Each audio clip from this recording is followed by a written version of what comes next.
नमस्कार, मैं धीरेंद्र और आप देख रहे हैं मिरर मीडिया। एक नज़र डालते हैं अब तक की सुर्खियों पर। इंटर की पढ़ाई बंद करने के खिलाफ छात्रों का हल्ला बोल, कहा पढ़ाई के अधिकार से नहीं होगा समझौता।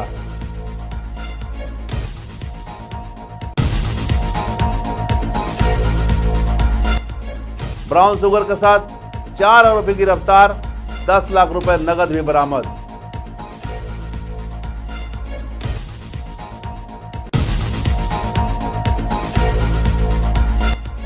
हाईवा ने बस को मारी टक्कर, 15 से 20 यात्री हुए घायल।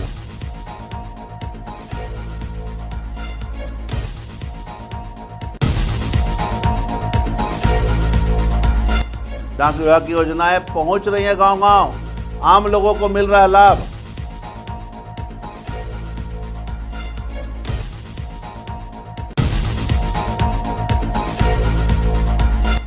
मुहर्रम पर्व को लेकर बैठक आयोजित, पुलिस और प्रशासन पूरी तरह से तैयार।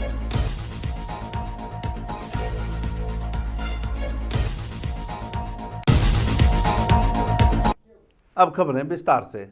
जमशेदपुर में छात्रों ने जिला शिक्षा कार्यालय के बाहर इंटर की पढ़ाई बंद किए जाने के विरोध में जोरदार प्रदर्शन किया। छात्रों ने कहा कि यह फैसला उनके भविष्य को खतरे में डाल सकता है, क्योंकि जिले में वैकल्पिक इंटर कॉलेज की सुविधा नहीं है। उन्होंने सरकार से फैसले को तुरंत वापस लेने की मांग की और चेतावनी दी कि अगर जल्द ही समस्या का समाधान नहीं निकाला गया तो आंदोलन और उग्र होगा। प्रदर्शन के दौरान छात्रों ने नाराबाजी की और अधिकारियों से संवाद की, जो फिलहाल हालांकि संवाद उनका नहीं हो सका, लेकिन उन्होंने बार बार वो मांग कर रहे थे कि अधिकारियों से उनकी बातचीत कराई जाए। ये अपना पढ़ाई को समाप्त करके वो अपना फरवरी में एग्जाम देके निकल जाते। उनका जो पेपर आया था कि 26 में क्लोज करना है, आपका बाद भी रह जाता, इनका भविष्य भी बच जाता। लेकिन ये जो वर्तमान सरकार और राजभवन में जो रस्साकसी चल रहा है, जो फेंका फेंकी चल रहा है, उन दोनों की राजनीति में लाखों बच्चे सफ़र कर रहे हैं। आज शिक्षा कार्यालय पे ताला मारने आए हैं और ये वार्निंग देने आए हैं कि आप जो मैपिंग कर रहे हैं छात्रों के लिए किनको कहाँ भेजना है, कहीं ऐसा ना हो जाए कि छात्र आपको मिलके आपका गांव भेज दे।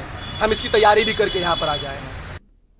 गुमला पुलिस को बड़ी सफलता हाथ लगी है, जहां 40 ग्राम ब्राउन शुगर और 10 लाख से अधिक नकदी के साथ 4 तस्करों को गिरफ्तार किया गया है। एसपी हारिश बिन जमा ने प्रेस वार्ता में बताया कि यह कार्रवाई गुप्त सूचना के आधार पर की गई है। पकड़े गए आरोपियों के पास से न केवल मादक पदार्थ बल्कि तौल मशीन और मोबाइल भी बरामद किए गए हैं। पुलिस अब पूरे नेटवर्क की जांच में जुट गई है।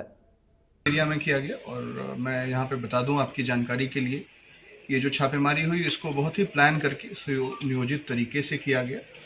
जहाँ पर जो सप्लायर है, एक व्यक्ति जिसको सबसे पहले पकड़ा गया लक्ष्मण नगर में, उसका नाम आकाश है।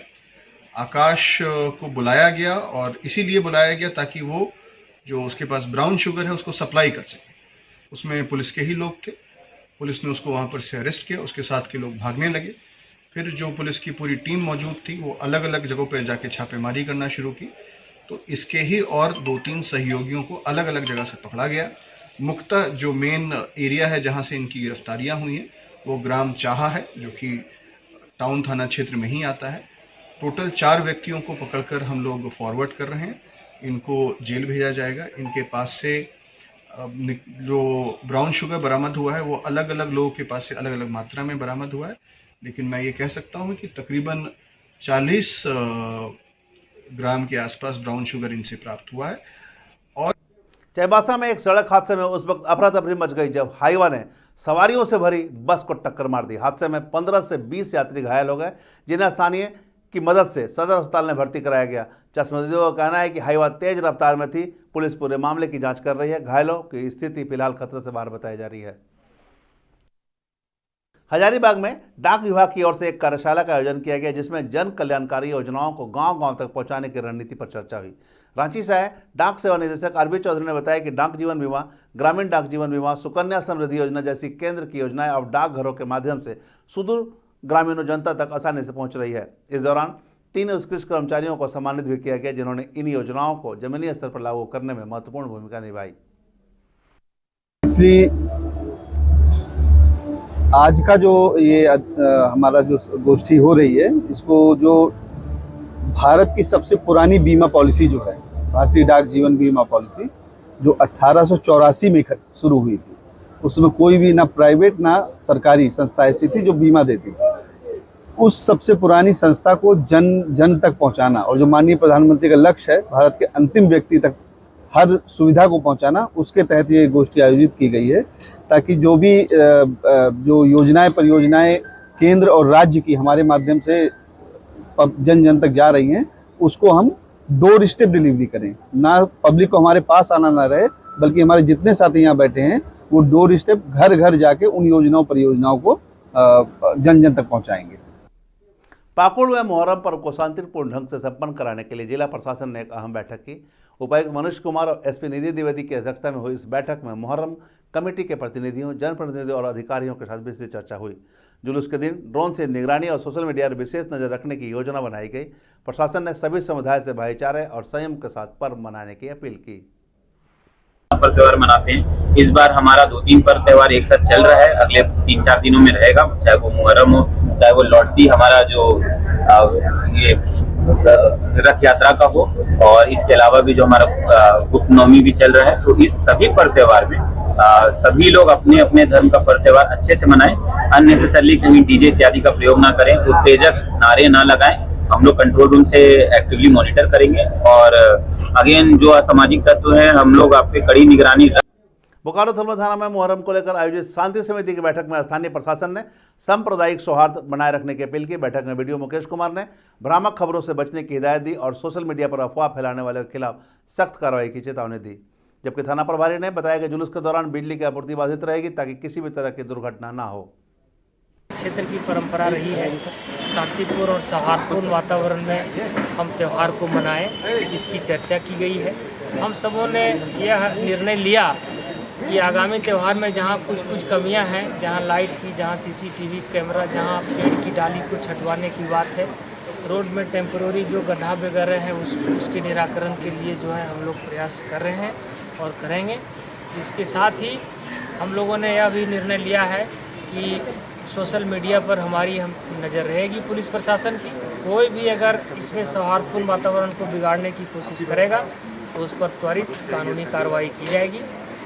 सबों को यह निर्देशित किया गया है, आग्रह किया गया है कि अफवाह पर ध्यान नहीं दें, और जहां भी कहीं भी समाज के माहौल को बिगाड़ने की कोशिश की घटनाएं आती है, आप स्थानीय पुलिस को इसकी सूचना।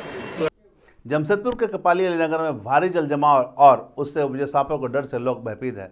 स्थानीयों का कहना है कि बारिश के पानी के साथ जहरीले जीव जंतु घरों में घुस रहे हैं। स्थिति इतनी गंभीर है कि सड़कें जलमग्न हो चुकी है और लोगों को आने जाने में काफ़ी परेशानियों का सामना करना पड़ रहा है।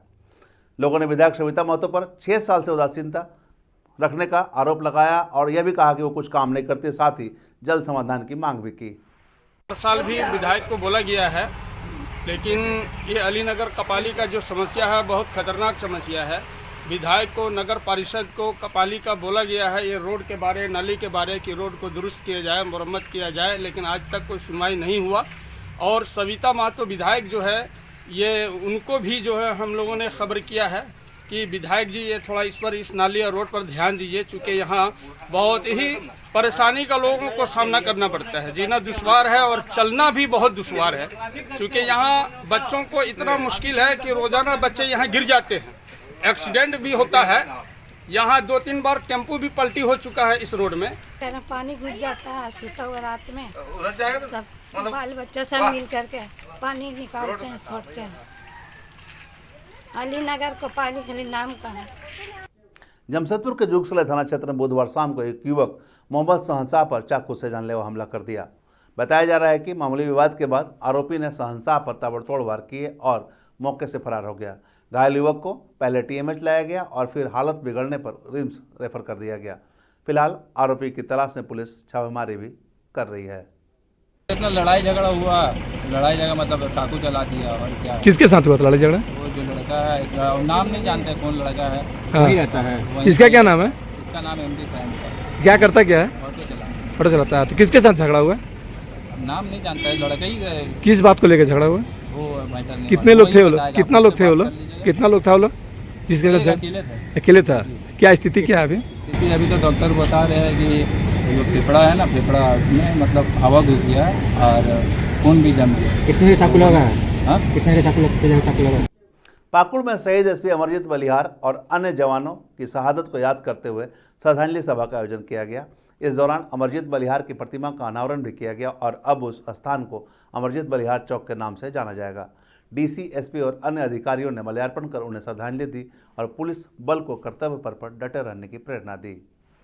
जुलाई 2013 को एक ऐसी घटना घटित हुई जब हमारे पूर्व के एसपी शहीद अमरजीत बलिहार सर दुमका में एक मीटिंग से लौट के आ रहे थे और उन्होंने नक्सलियों के खिलाफ जो उस समय मोर्चा खोला था उनके साथ मुठभेड़ में वो और हमारे कुछ जवान शहीद हुए, कुछ जवान को गोली भी लगी। तो आज के दिन हम लोग एक यहाँ पर डीसी ऑफिस के बगल में एक चौक जो था जिसे पहले इमली चौक के नाम से जानते थे, हम लोगों ने पूर्व के भी एसपी सर ने, प्रभात सर ने और अभी मैम ने साथ में मिलकर हम लोगों ने ये कोशिश की कि एक ऑनेस्ट और ट्रू श्रद्धांजलि सर को दी जानी चाहिए और उसी के उपलक्ष्य में आज हम लोगों ने इस चौक का नामकरण भी किया अमरजीत बलिहार चौक के नाम से और सर का हमेशा नाम रहे पाकुड़ में। 13 को शहीद हुए हमारे पूर्व पाकुड़ एसपी शहीद अमरजीत बलिहार सर की आज पुण्यतिथि है। उसी के उपलक्ष्य में ये इमली चौक जहाँ पे हम सब खड़े हैं आज से शहीद अमरजीत बलिहार चौक के नाम से जाना जाएगा।